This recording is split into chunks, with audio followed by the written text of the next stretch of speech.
Hey guys, what's going on? This is the Cosmic Duelist coming at you with an awesome deck profile today. Today I got one of those new decks coming from the Duelist Alliance, Shaddolls, with my friend Brett, and he's going to show off the deck for today. Alright, so I'm playing the artifact build because it gives you more consistency at times with monster removal, because shadows are slow. It's all setting at first. I'm playing double Falco because 3 is too much. This guy basically lets you bring back like your beast or anything face down, and he's also the tuner, which is really important. Plus mathematician plus him makes armadas, which just cancels out all the shadows when they flip them. So 2 Schemata. This guy fills your grave fast, sets off your combos. He's 1800, which is pretty good. Like, you don't really care that much for his full effect. It's more so you want to be able to combo and send like him and then send another one to combo off. So I'm only using 2 beasts because since I'm playing Moral Text, it's too many tributes, and I'm not playing the Monarch Storm 4th. He's really nutty if you actually get his flip off, because you literally get to like plus like crazy. He's basically like a mini charity. Oh yeah. So, and he's a level 5, so he works with Moral Tech for exceeding, and he's good for synchroing into Arcanite, Black Rose, stuff like that.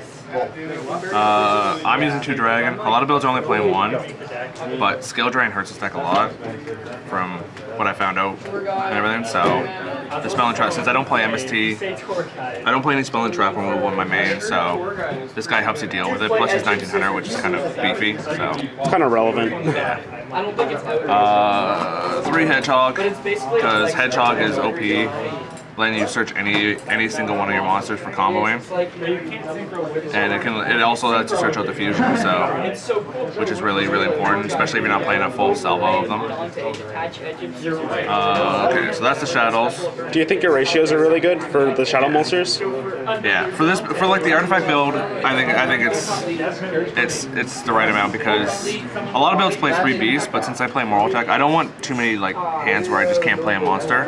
Yeah. And I think 3 Hedgehog is important to search your things. Schemata sets up your combos. Falco is good, but he really sucks because he's weak in your hand, so it's like he's slow. And since you can only use their effects once per turn, so yeah, I think I would keep it like I might side drop a dragon down to 1 and side 1, but he's been really good so far. So Broken. BLS. You run a huge amount of darks. You run a bunch of lights with the artifacts, Veilers. Why not give your deck a tiny win condition? Exactly. Plus he's a level 8 for if you're running like the rank 8 exceed, you do him in construct. Yeah. So, and he also works against like the mirror really well, because you can banish the shadows and not get their effects. So 3 of this broken dude. He sets off everything. He gets you this guy, which is really cool too, or chick actually, well, cat, feline. Yeah, we'll go with that, feline. He sets off all your combos. Like, he's so good. He's never dead in your hand. You always have something you want to send. Because worst case, if you're out of like only good Shaddoll, you can send this. You can send Falco to bring it back. And you only play 1 Fleece, right? Yeah. Because after like playtesting and stuff, she's like, if you draw her, you actually there's nothing you can do with her. The only situation I've had where I can actually pitch her is if I make Decisive Armor. But besides that, like, that's it. Like, she sits in your hand and does nothing, because you can't normal summon. You have no discard outlet. Like, the only other thing would be the Shadow Fusion and use her as the light attribute, but it's like... Yeah, she's useful at the same time she hinders you. I would never play more than 1. Yeah. Unless you play the Lightsworn variant, which... I don't think I like the Lightsworn variant much, but that's just me. There's the artifacts. I only played 2 Moral Tech. I thought about going to 3. You don't want to draw it? No, I don't want to draw it at all. And it's another tribute. It goes under the same idea as Beast. I run 3 Sanctum, but it's like in most games that you play, you're not going to draw all 3 Sanctums. Like, it's very rare that you actually see all 3. So yeah. The way I look at it is running 2 is fine, because even if I draw 1, even if I resolve with just 1 Sanctum, that's enough, because I can still set the Sanctum. Plus, if you draw this, you can set it, and then in your opponent's turn, you can flip like Sinister Shadow, send Schemata, or just straight up send Dragon, and then Dragon can pop this and then trigger it, and then special summon it and pop a card. So It's really good that way, so it's not even dead if it's in your back row. The last monster I'm playing is Double Baler right now. How are you liking this? It's... I don't know if I like it that much. Like, it's good. I haven't played against the mirror yet, so... Because that's what it's mostly there for, is to stop mirror. But it's like... I haven't played against the mirror. It didn't really help me much when I play tested against Lightsworn just recently, so... And you don't really use it as a tuner, so... But it's another light target. I just don't know what else I'd play for lights if I did, for the most part. Maybe a Rainbow Karibo. Yeah. Yeah. Even though Rainbow Karibo's not bad, I probably, if I was going to use Rainbow Karibo, I'd have it sided. Like, I don't know what other lights would be, like, viable right now. I don't know. I'll keep it for now, and then I'll go see what happens. But it's alright. It's really good against the mirror. And I expect the meta to be mostly mirror soon, so. It's 20 monsters. Spells. Good card.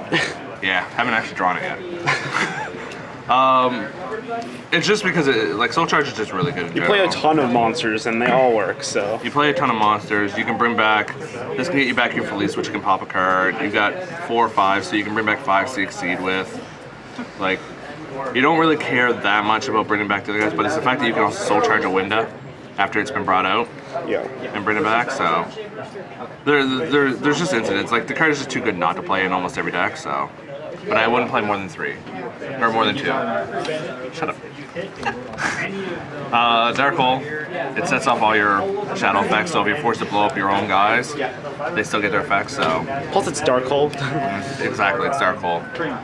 I'm only playing 2 of these because I can search it with Hedgehog. And I can reuse it. Once one's gone, you basically you have to reuse it with Winda over and over again, so. Yeah, I it's don't see recyclable, so there's no point in playing 3. Like, I see people playing 3, but it's I draw it fairly often, or I can search it whenever I need to, so I prefer only 2, because you need to roam. That card sets off everything, so play it. No, you use them. That's all I'm saying about When you that. drop them in grade, you can just throw floaters, and then you half can your deck set up what you is want flip to effects, so why not use it? And it's shiny. And put what you need on board, and then you have him It's super. But yeah, it flips down all your guys. Plus it's a very versatile card. And it gets around Trap Stun and Wire Tap, which is really good, so. And then phase you loop them in your deck mode. Instant Fusion. That's funny. This gets you your Winda if you want for rank 5 plays. It gets your Winda if you just need to get back a Shaddoll Fusion for some weird reason. It also gets you this guy, which, worst case scenario, if you don't actually have a play with it, you can just Instant Fusion Panzer Dragon, set some back row, whatever, set some cards, and then pass. This will blow up the Panzer Dragon, which then blows up a card. So it's just really good in that sense. It goes with the level 5s in your deck like Moral Tech, so. Traps. 3 Sanctum. I play 2 Moral Tech. 3 is really good, plus you can set it as a bluff. And since this is not like an artifact or a hat deck or whatever, they might start blowing a back row because you also run vanities. Yeah. And stuff like that. You run other cards, so it's just really good in general. It gets your roll attack. This card's broken in the format right now because it gets rid of the shadows off the field. It gets rid of Winda. It just gets rid of a lot of things right now. They're like what the meta's gonna be. So I would recommend playing this.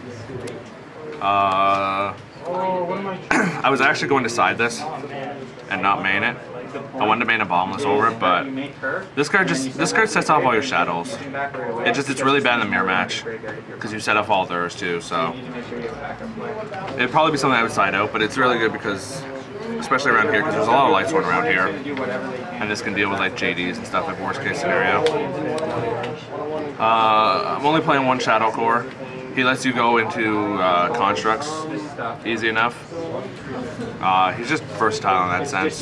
I wouldn't play more than 1 in this type of build. I'm playing 1 Breakthrough because of the Bailers. I'm only playing 1 of these. I am siding 1. It's also for the mirror match. I just haven't played against mirror to Like test it. Lightsworn stuff. It helps against Lightsworn some. But I have enough responsive cards to deal with like JDs and everything, and really that's all Lightsworns have going for them is JD. Yeah, it's their only win condition, basically. Like they have other, like they got Michael and all that, but JD is the real problem because JD is the one that clears the way for everything.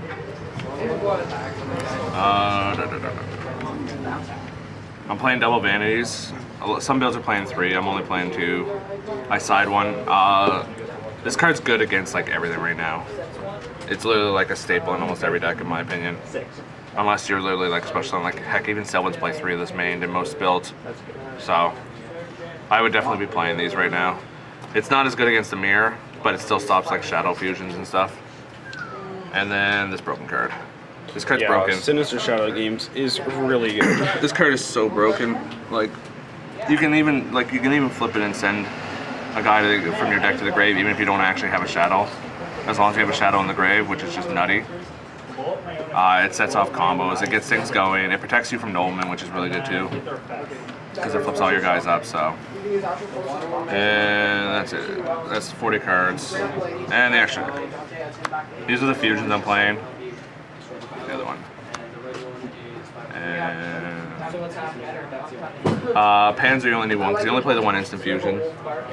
You only need 2 Winda because usually the game shouldn't go through where you play 3 in one turn in one game. Yeah. And Construct, I wouldn't play more than 2 right now.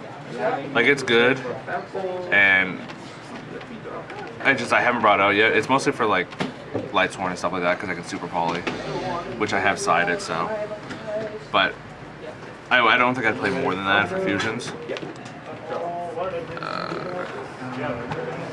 5. We have that guy for 5, and that guy for 5. This guy's broken right now because he turns off the shadows, so you can like attack hands. You can attack any face. You basically can attack any face down monster and have no fear of it because it won't go off. So yeah, that card's making a comeback for sure. Yeah. And this guy, I chose this guy over Catastor because I can bring him out as just a wall, and it's hard to beat over. And when they do, you can just bring like a guy. So. And if he dies, it's like I can bring back one of my guys, or I can bring back like a Draco Sack, a JD. Well, maybe not a JD because that just doesn't work half the time. Draco Sack, like anything that's just big, just a wall in general. Because I don't really find Catastor very good right now because it sets off shadows also. Oh no, it actually wouldn't because they're all dark. Yeah, Catastor sucks. I love your explanation. Hey, you know what? I don't want this video to be an hour long. That's cool. It's the only 6 I play. It's more so just in case you actually come around and have 6s. It's really only the good generic 6 too. Yeah. I thought about Vulcan, but Vulcan's really situational. I don't know. I couldn't figure out any other 6 that I owned at least that I could use over. No one's maining Battle Trap, so Goyo's pretty good. Yeah. Like you might see D Prison being main more and stuff like that to deal with Winda, but it's like I don't know. He's literally in there just in case I make a 6, which just doesn't happen that often. These are my 7s. I kind of want to play 2 of this, but I'm not sure yet. Arcanite's really, really good. It's really strong in this deck because it's so easy to make. There are very good Arcanite plays. Yeah. There's really nutty ones that you can do. And he's just good in general right now. He's good for removal because the deck is not an OTK deck, it's a control deck. It's a control tempo deck, so. And Black Rose is just good for nuking the field, plus it sets off your own guys if you have guys left over. And I'm playing for 10s. This was a last minute addition over an Exceed, because I don't Exceed very often in this deck, so. This guy's for Lightsworn only. He's actually not that hard to make. And it just, he's kind of a blowout against that deck if you get him off. And a lot of decks usually have a hard time making this guy, but this deck is like really easy because it's all lower level guys, so you can make 10 really easy. And Leo is actually really nutty because Shadows can't kill it. I don't think Shadows actually can kill it without making Black Rose or something. They literally have no way. And if you literally make like, if you're controlling the board and you make this plus a Winda, you pretty much auto win because all their things target. So they just can't kill this guy. And he's really good against a lot of other decks right now. Yeah. And like I said, 10s are easy. This is the only 4 I play. Shotgun Chicken. Would you play a 101 or? I thought about 101, but if the meta, shut up over there. If the meta changes to mostly shadows and like yin yangs and all that, 101's not as good because a lot of stuff is just like it's either normal summon or it goes in defense or it's face down or something. And this guy's just really good because He's main stroke and Tiramisu, like... He's my stroke and like a Chidori in a sense. Like you can, against the mirror match, you can put their guys back to the deck. Against generic matches, you can make him and then flip your own guys down, which is really good. And he's a giant chicken. He's actually like... He's rusket cock. He's actually like, I think he's a rooster.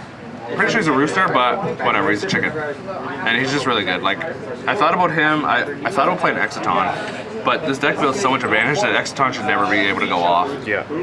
So, unless you play like the mirror. And the other 5s. Palladius is just OP in this deck, because he's really easy to make. Instant fusion plus moral attacks, soul charge into 2 moral attacks, whatever. And he's like the best rank 5 in the game. And I couldn't find another rank 5 I wanted to use. I don't even know if I'm going to keep this guy in here. He's just good for like a little extra tempo push, but I don't like playing him without using Gaia. And I don't want to put a guy in just for this guy in a sense, so... Like, yeah, he's not really necessary. You could drop him really easily, so...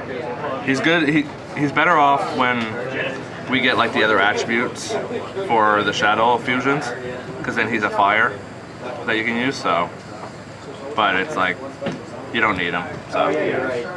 Alright guys, well that was the deck profile. Remember to like, comment, and subscribe for more videos. And check out Just Us Scrubs, because they are pretty cool. They suck. Yeah, see you guys later.